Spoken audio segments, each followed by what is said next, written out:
Welcome back to The Extract, everyone. I'm Kyle Meyer, and next to me is the Chilean wine revolution. How about them apples? You know, we've been. I'm going to talk real quick first, Francois, then we'll jump in. Sure. You know, we've sold. You know, I've sold Chilean wine personally for probably 25, 30 years now, and it seemed every few years the Chilean wine revolution was happening.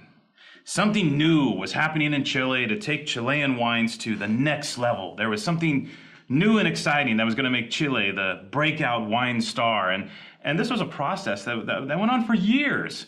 And in the end, everything just kind of went back to Chile being Chile, right? And there was Seña, there was Almaviva, there was, some of these wines, but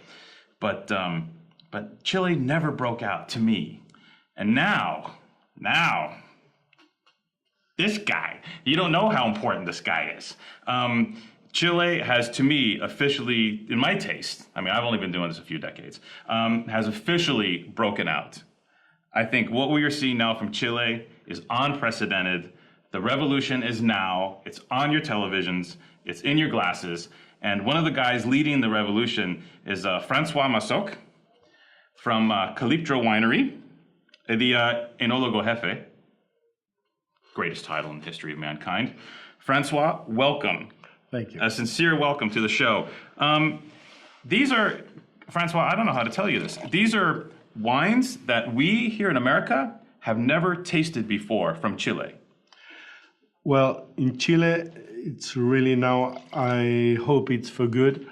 We are not, I will not say making a revolution, but we are trying to get the good way, the right way.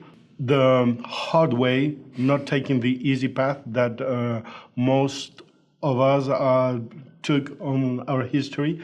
But there's now plenty of small producers all over the country, not only in the Maipo. Maipo is good, but you can find as good and sometimes better than Maipo all over Chile, depending what you're looking for. So now you'll find more diversity in Chile, more wines, more honest wine, that more than looking for a commercial goal, they're looking for an identity goal and honest wine. So those are wines you'll see not only in Calyptra, but in many small projects that are trying to do the right thing, showing what is really Chile, for good or for bad. Because we're seeing things on Chilean labels that we had not seen before. Alto Cachapual. Yeah. Okay, this is an area, I'm seeing it on some of the greatest Chilean wines being released right now. Mm-hmm. So what is Alto Cachapual and as an area, and why did we not see it earlier?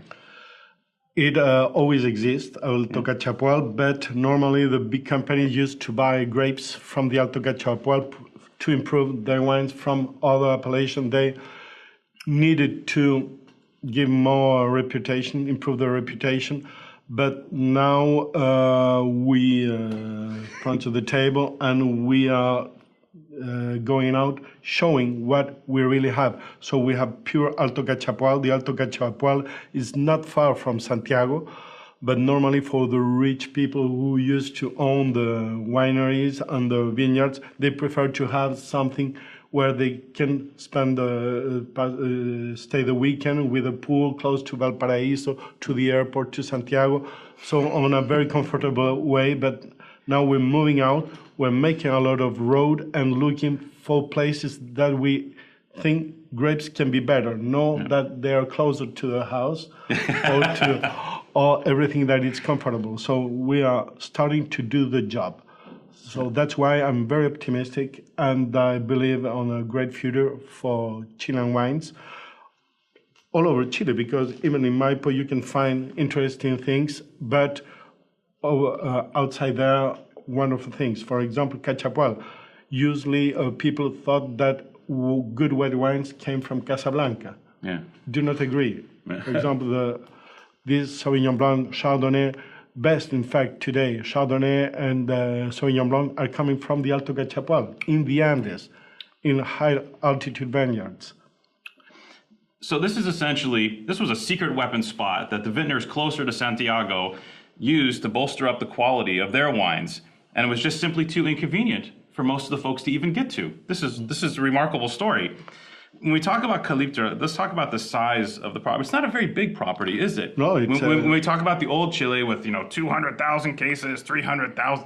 This is micro. It's a small project. We produce close to 5,000 cases a year. Some years less, but we are around that. We own our vineyards and we produce our grapes organically in the Alto Cachapoal, where we have our winery, where I have my house, where I live with my family. So we're trying to do not only on the old-fashioned way, but on the right way, staying there for essentially understand what's happening with climate, with the grapes, and that's it's what we believe is to do the best that you can, essentially understanding. And we have 30 hectares of vineyards. We choose the best plots for us, and then we sell a little bit of grapes, but always being sure that the clients, in fact, we prefer the small client, will say that grapes are coming from our vineyards. So this is artisan craftsman style stuff, and that's what we have to remember. This isn't huge mega concern. Their property is smaller than most of the properties in Sonoma County, the vast majority. So this is like getting down into the dirt, into the vineyards. Ugh. Now I also want to talk about the fact that, like, for example, we have 3 wines on the table right now, and all 3 of them are brilliant. But usually you don't associate Great Sauvignon Blanc, Great Pinot Noir, and Great Cabernet in one area. What allows your vineyard to be successful at all 3? It's because the heterogeneity, I don't know if the word exists in Chile, you have different kind of soils in a small surface. For example, we have the Sauvignon Blanc and the Pinot Noir that are coming from colluvial terraces. And we have the influence of the Andes with the water that brings some carbonate, so that gives a lot of complexity. And then you have the different exposition of the parcels and the different way of planting, so it really can change a lot on the microclimate of the wine, of the plant. Then we have the Cabernet, that it's another kind of terrace. It's an alluvial terrace, so it's very different. So that change the temperature of the soil, the influence for the roots, and the way they are planted, they can change everything. So I don't know if it's the best or not the best Sauvignon, or the best or not the best Pinot, but it's the best that we can do. That's the goal, and that's what we have in our terroir. So maybe in 2 or 3, we'll understand which one is better. When I say 2 or 3, I'm talking about reincarnation, because it takes a lot of time. Yeah. You cannot cheat in some processes. Understanding takes time. Yeah. I'm already training my daughters. I have 3 daughters to understand what happened in the vineyard. Yeah. It's really amazing to have a girl of a 6-year-old, a 9-year-old girl. You give a bunch of grapes, and they can tell you, tasting the grape, if it's good or not good for harvest. That I have colleagues with 10 years of experience, they cannot say that. Yeah. But a girl, when she grow doing that with the her property, father, and in the property, they naturally understand. So when it's natural, it's easier, and it's more, you can more trust better on that. You guys are getting this, right? This is awesome. Now, when you're making the wines, you made it sound so easy, but in fact, the care and attention behind the wines, to me, it's pretty unprecedented in Chile. Now, your background before, because we have a few minutes left, but quickly, your background before was you were in the barrel business, right? Yeah, I was in barrel business, so that's why I make my barrels for my wine. Then I studied and I was trained in Burgundy. I spent a lot of years in Burgundy, got good friends there. And making the wine, it's quite... I prefer not to say that. I prefer to be a companion of the wine, to follow the wine, because if you work correctly in the vineyard, the wines know what it has to do. Yeah. It's quite easy if you work very well the vineyards. And then it's just trusting and waiting, and that's the more difficult, to wait and to trust and not to do nothing, because Right. when you're trained in the university, they teach you what to do, what to this, put, do this, do this, yeah. what to take out, and achieved to the decision of not doing nothing. It's difficult when you're taking risk, and I think that's maybe our strength. So, guys, again, this is pretty important stuff, and we're gonna close it up here. We can go on for hours. Actually, this is beyond fascinating for me personally. But the point is, artisan, handcrafted wines, people living on the property, people exposing themselves to the terroir, people trying to coax the most out of their terroir while still learning at the same time, and all in.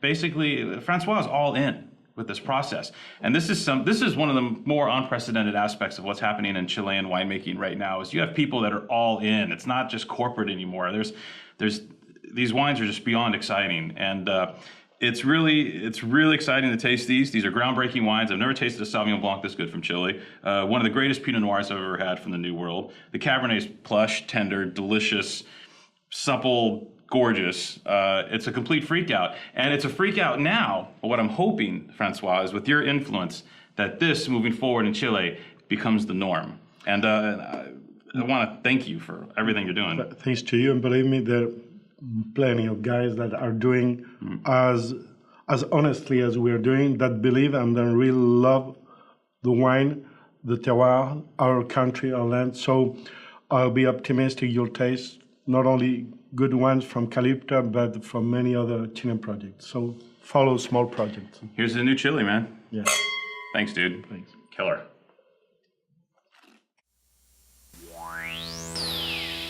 Bye.